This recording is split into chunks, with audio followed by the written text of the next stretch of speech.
Hello guys and welcome to my YouTube channel tech bum के। इस video काफ़ी important और यूजफुल होने वाली गाइस। फाइनली इस वीडियो में मैं आपको बताने वाला हूं, आप अपने इन्फिनिक्स हॉट 60 5G प्लस के फ़ोन में कोई भी वॉल्यूम प्रॉब्लम है, साउंड प्रॉब्लम है, तो इस प्रॉब्लम को आप लोग कैसे सॉल्व करिएगा इस वीडियो में बताने वाले हैं। सबसे पहला काम होगा गाइस, आपको अपने फ़ोन के सेटिंग्स में आना है। फ़ोन के सेटिंग्स में आने के बाद यहाँ पे आप लोगों को थोड़ा सा नीचे आ जाना है। नीचे आने पे एक ऑप्शन आप लोगों के फ़ोन में बीच में दिख रहा होगा स्पेशल फंक्शन नाम से।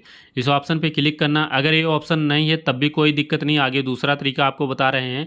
जैसे मैं यहाँ पे बता दे रहा हूँ डायरेक्ट आने के लिए, जैसे को आगे दूसरा तरीका बताएंगे। यहाँ पे देख सकते हैं सबसे नीचे एसेसिबिलिटी का ऑप्शन है। स्पेशल फंक्शन में एसेसिबिलिटी के ऑप्शन पे क्लिक करके यहाँ पे आते हैं और नीचे आते हैं। नीचे आने पे यहाँ पे देख सकते हैं एक ऑप्शन आप लोगों को नीचे देखने को मिल जाएगा जो कि ऑडियो एडजस्टमेंट नाम से है। आप इस पर क्लिक करिएगा।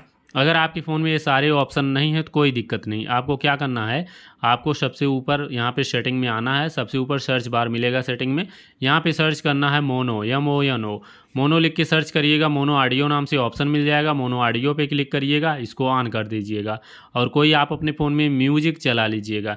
इसके बाद जो ये ऑडियो बैलेंस है इसको लेफ्ट साइड में करिए, राइट साइड में करिए या सेंटर में करिए, वहीं पे करके छोड़ दीजिए। जहाँ पे आपके फ़ोन में बढ़िया साउंड मिल रहा है, बेटर साउंड जहाँ पे मिले वहीं पे करके इसको छोड़ दीजिए। आपकी सारी साउंड प्रॉब्लम सॉल्व हो जाएगी। अगर आपकी भी प्रॉब्लम सॉल्व होती है तो वीडियो को लाइक कर सकते हैं और कोई अच्छा सा कमेंट आप लोग ड्रॉप कर सकते हैं।